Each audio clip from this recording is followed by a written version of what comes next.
prison itself is a mental health producing system. As a matter of fact, solitary confinement itself, where most of the people with mental health end up at, is actually causes antisocial personality disorder. It causes disease. You're gonna have arthritis. You may have type 2 diabetes just from being in that compressed environment. People leave out of there with all kind of triggers and traumas, and I'll never be the same. My name is Mr.Mualimm-ak. I live with schizophrenia and bipolar disorder, and was incarcerated across city jails, county facilities, upstate for about 9 to 12 years. You know, living with mental health while incarcerated, there is no living, it's surviving. I don't think that there's a functional space for people with mental health inside of correctional systems, period. Whether it's jail, prison,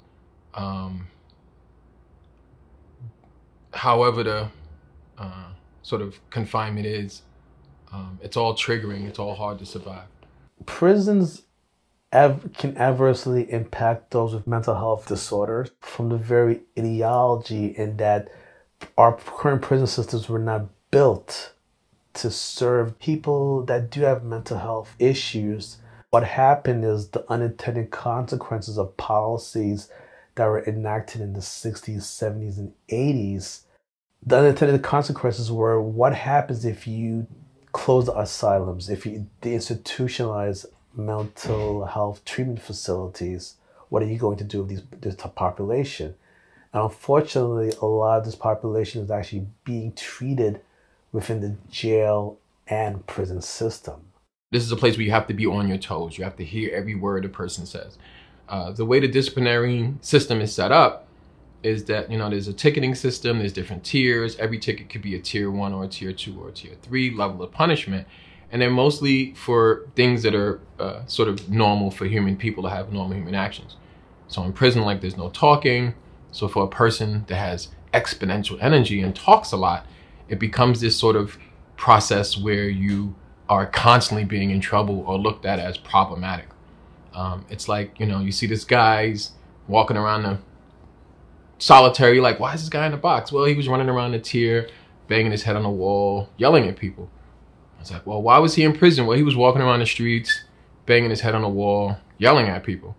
And so the conditions that land you in prison often are the conditions that hold you there, and the majority of people end up in solitary confinement. The modalities that are utilized in prison can be problematic. For example, the concept of isolation, solitary confinement.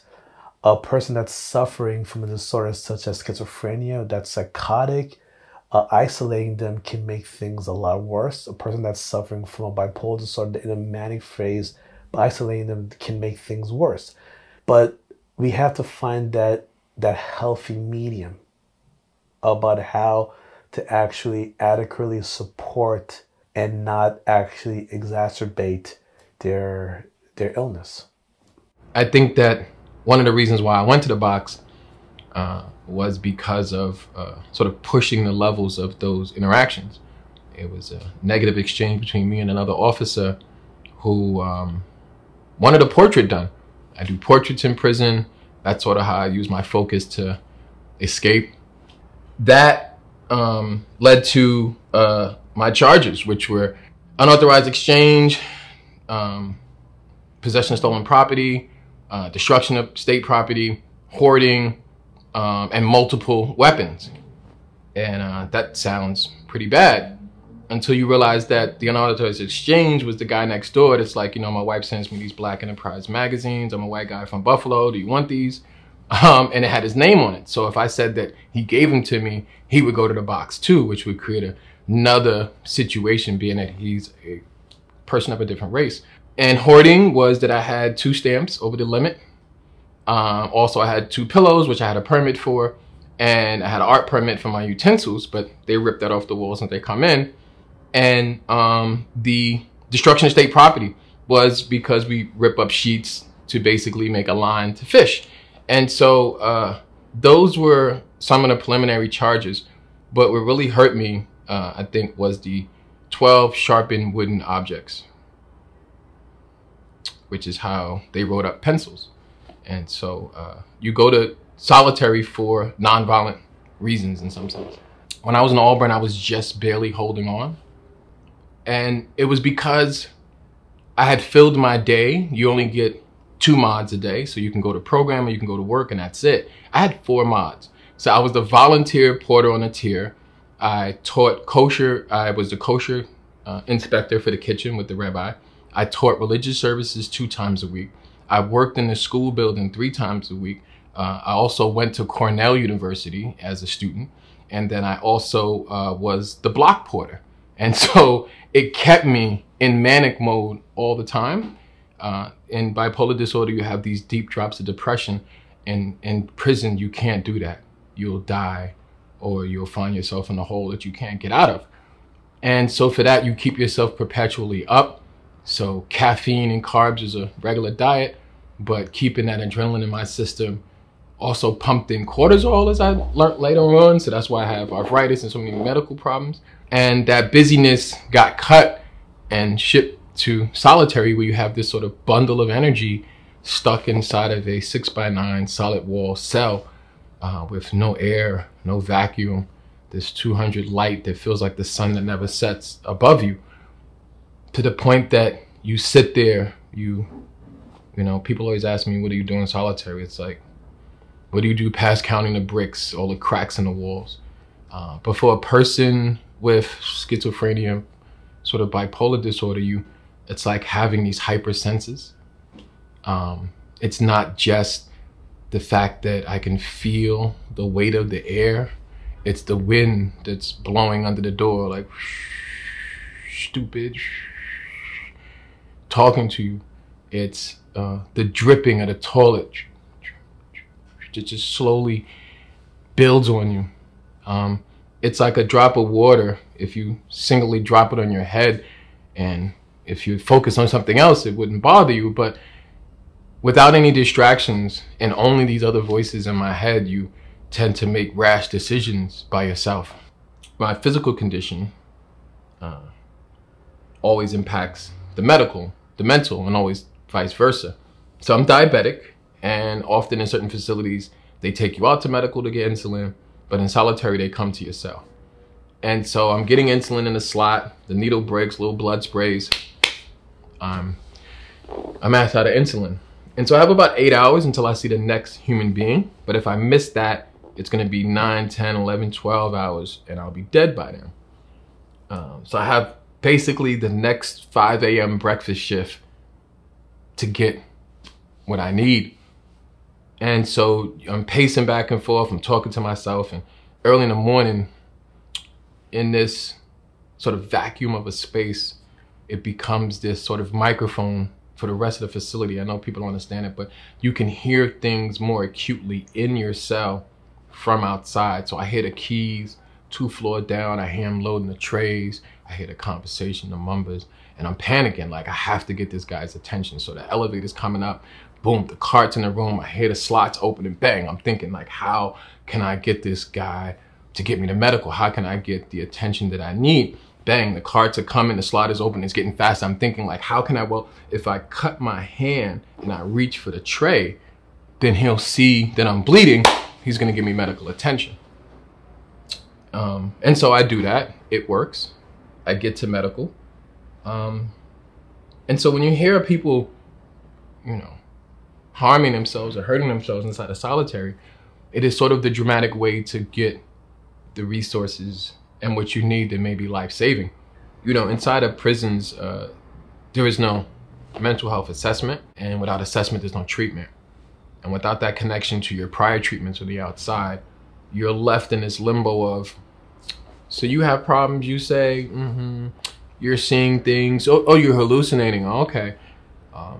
They don't really validate your problems, they're just considered as being problematic. So with bipolar disorder, schizophrenia, they gave me lithium, which of course was a bad medication. Gave me a rash, you react to that rash, it's like, hey, I don't want to take this because it's causing me physical harm. They're saying, well, you obviously don't have a mental harm if you don't want to take this medication. So it becomes this sort of state where people inside end up having to prove that they have a problem just to be sort of treated for that problem. And the treatment is minimal, and it's only medication that they prescribe or the generic version of that. You're getting the less version. So things like talk therapy, things like emotional support, talking to a psych who can actually diagnose what you're sort of delusions are, to break them down, also ground you in reality. I think that the strongest point is family, so that exclusion from my kids, from people who understand me, from people who know what you're going through, that type of support is a void in prison. And so you end up decompensating by yourself. You end up having this sort of personality shift by yourself. And this is on top of the many, many mood disorders and mental conditions that prisons and jails cause on a normal basis. For me, it was hard to thrive without those supports. So I just kept spiraling down, down, down, to the point that I'm looking like Dr. Jonathan Kimball, like the fugitive in a cell, talking to myself, writing on the walls, and drawing, because it was like my only outlet. And even that, all of that is punishable. One of the many things that I think needs to happen in the system to help people with mental health is they shouldn't be there in the first place. When you look at a person's diagnosis and their conditions, and if their crime associates with their conditions, they shouldn't be incarcerated in the first place. I think that besides adequate mental health care, there's not enough of treatment that goes on in facilities. It is just, what do you need so you'll stop complaining being here? There is no psychiatrist. There's sometimes one per hub, which means one psychotherapist or one trained psychiatrist or doctor between 4 or 5 facilities. And that's not conducive to having a regular treatment to support you. As a community, as a society, we need to understand that these lives matter. The best way to rehabilitate is to have a systems of care perspective, understanding that it's the entire environment that really needs to help. We talk about psychiatrists, social workers, parole officers, and just the entire community at large. People in prison, people in jail, the vast majority are going to be released. So do you want to have a situation in which people are worse off when they come out as compared to when they came in? This is why we have to invest in this, because if you don't take care of this, this is going to impact you. If you have a person that's been in prison for 20 years and they don't have the skills to function outside of prison, and the temptation to engage in behavior that led to them to prison in the first point, is that this a society that we want? Fundamentally, we all have the power to dictate the environment that we want to have. And are we, as a society, are we able to have empathy for our neighbor? Are we able to give a hand out to a person that's struggling and help that person reach the zenith of their potential? So that's a question that as a society that we have to answer. Prison itself is a mental health producing system. As a matter of fact, solitary confinement itself, where most of the people with mental health end up at, is actually causes antisocial personality disorder. It causes disease. You're going to have arthritis. You may have type 2 diabetes just from being in that compressed environment. People leave out of there with all kind of triggers and traumas, and I'll never be the same. You know, they say, you know, oh, you're a solitary survivor, but nobody survives. It's really asking you, how damaged are you? Or how much damage have you received? When I came home, it was impossible for me to exist. I don't do much. I don't have a social life. All I do is work. I've been exasperated because my mind has adapted to this condition.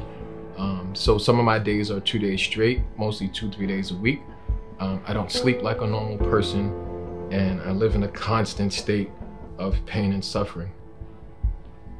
That is normal, and it won't change unless we change it. And we have the power to change and stop all of that.